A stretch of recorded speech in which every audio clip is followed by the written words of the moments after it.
अगर आपका work permit आ चुका है, आप एम्बेसी को अपॉइंटमेंट के लिए मेल करते हैं तो एम्बेसी सीधा जवाब देती है कि जुलाई में अपॉइंटमेंट की मेल कीजिएगा, यानी कि जुलाई के स्टार्ट में अप्लाई कीजिएगा मेल के लिए, हम आपको जुलाई में अकोमोडेट करेंगे। तो जून में किसी भाई को अपॉइंटमेंट डायरेक्टली एम्बेसी से नहीं मिलेगी तो इसका अप्लाई करने का, मेल करने का कोई फायदा नहीं है। याद रखें, एक भी डॉक्यूमेंट आपका अगर मिस हो जाता है तो वो आपको आपके डॉक्यूमेंट सबमिट नहीं करते। दूसरी जो ताजा तरीन अपडेट यही है कि 60 यूरो के ज्यादा फीस वो चार्ज नहीं कर रहे।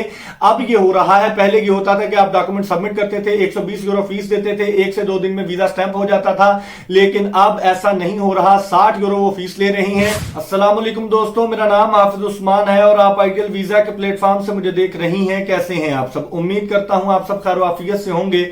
आज की वीडियो में बेलारूस इमिग्रेशन के हवाले से ताजा तरीन जो सूरत हाल है उसके बारे में हम बात करेंगे। 2 क्वेश्चंस, एक तो ये कि अपॉइंटमेंट कब मिलेगी और कैसे मिलेगी, गो के इससे पहले भी मैं काफी दफा बता चुका हूं, लेकिन ताजा तरीन अपडेट्स क्या है वो भी आपके साथ शेयर करूंगा। और इसके साथ साथ जो एम्बेसी ने नए रूल्स एंड रेगुलेशन के मुताबिक जो नए डॉक्यूमेंट्स रिक्वायर्ड किए हैं वो कौन कौन से हैं और कौन कौन से डॉक्यूमेंट्स आपको एम्बेसी में लेके जाने हैं, ये आज की वीडियो में हम डिस्कस करेंगे। वीडियो मुकम्मल देखिएगा ताकि आपको मुकम्मल रहनुमाई मिल सके। सबसे पहले बात करते हैं कि एम्बेसी की जो अपॉइंटमेंट की सूरत हाल है। जून के महीने में बिल्कुल अपॉइंटमेंट अवेलेबल नहीं है। अगर आपने अपॉइंटमेंट अभी लेनी है या आपका वर्क परमिट आ चुका है, आने वाला है, प्रोसेस में है, तो आप लोगों से रिक्वेस्ट यही है, जुलाई के आखिर की डेट्स अपने date of arrival in Belarus डालिएगा, यानी कि आपके वर्क परमिट पे जो डेट होगी ना, जिस डेट को आपका कॉन्ट्रैक्ट स्टार्ट हो रहा है, वो डेट जुलाई के आखिर की या अगस्त के स्टार्ट की डालिएगा। उसकी वजह यह है कि जब आपकी डेट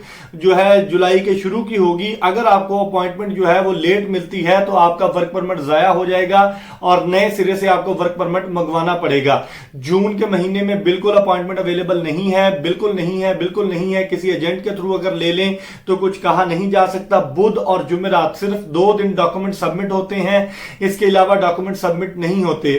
आज हफ्ता है, अगली बुध और जुमेरात को डॉक्यूमेंट सबमिट होंगे और आपको 1 से 2 दिन में जवाब भी मिल जाता था पहले। लेकिन अब जो सूरत हाल है वो भी मैं आप दोस्तों को बताने जा रहा हूं। वीडियो फिर कह रहा हूं, मुकम्मल देखिएगा। अगर आपका वर्क परमिट आ चुका है, आप एम्बेसी को अपॉइंटमेंट के लिए मेल करते हैं तो एम्बेसी सीधा जवाब देती है कि जुलाई में अपॉइंटमेंट की मेल कीजिएगा, यानी कि जुलाई के स्टार्ट में अप्लाई कीजिएगा मेल के लिए, हम आपको जुलाई में अकोमोडेट करेंगे। तो जून में किसी भाई को अपॉइंटमेंट डायरेक्टली एम्बेसी से नहीं मिलेगी तो इसका अप्लाई करने का, मेल करने का कोई फायदा नहीं है। अब बढ़ते हैं दूसरे सवाल की जानिब, जो कि आज की वीडियो का मेन टॉपिक है, जिसकी वजह से आज की ये मैंने वीडियो बनानी है। जो आप लोगों के साथ अपडेट शेयर करनी है वो ये है कि एम्बेसी के हालात मजीद खराब से खराब तर होते चले जा रहे हैं। आपको पता है कि पाकिस्तानी कौम जब किसी मुल्क के पीछे पड़ती है, जब तक उस मुल्क का काम बंद ना हो जाए तब तक हम उस मुल्क का पीछा नहीं छोड़ते। एम्बेसी की जो ताजा तरीन सूरत हाल है, एम्बेसी जो है वो नई रिक्वायरमेंट्स लगाती चली जा रही है। आज की वीडियो में जो मैं आपको रिक्वायरमेंट्स बताने जा रहा हूं ये बिल्कुल नई है। जो परसों सबमिशन हुई हैं उनमें एम्बेसी ने जो रिक्वायर्ड की हैं चीजें, उनमें आपका मेडिकल भी है।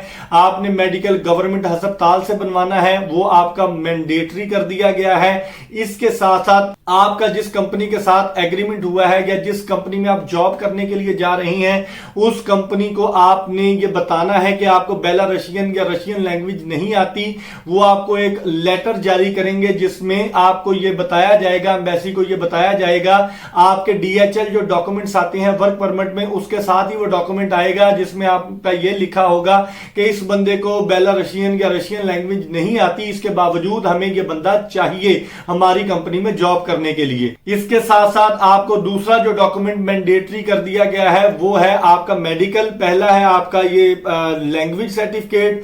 इसके साथ साथ तीसरा जो डॉक्यूमेंट आपका मैंडेटरी किया गया है वो है आपका एक्सपीरियंस लेटर और आपका डिप्लोमा। जिस काम में भी आप जा रहे हैं उस काम का डिप्लोमा पाकिस्तान से बनवा के, मुफा से टेस्टेड करवा के साथ लेके जाइएगा।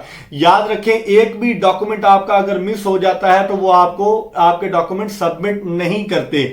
दूसरी जो ताजा तरीन अपडेट यही है कि 60 यूरो के ज्यादा फीस वो चार्ज नहीं कर रहे।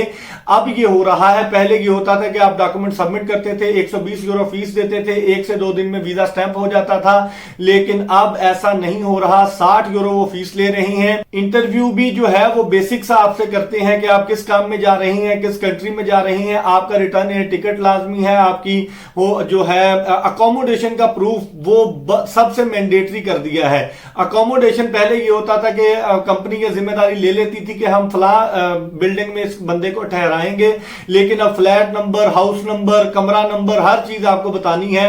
वो आपकी कंपनी आपको सेंड करेगी तो आपकी सबमिशन होगी, अदरवाइज आपके डॉक्यूमेंट सबमिट नहीं होंगे।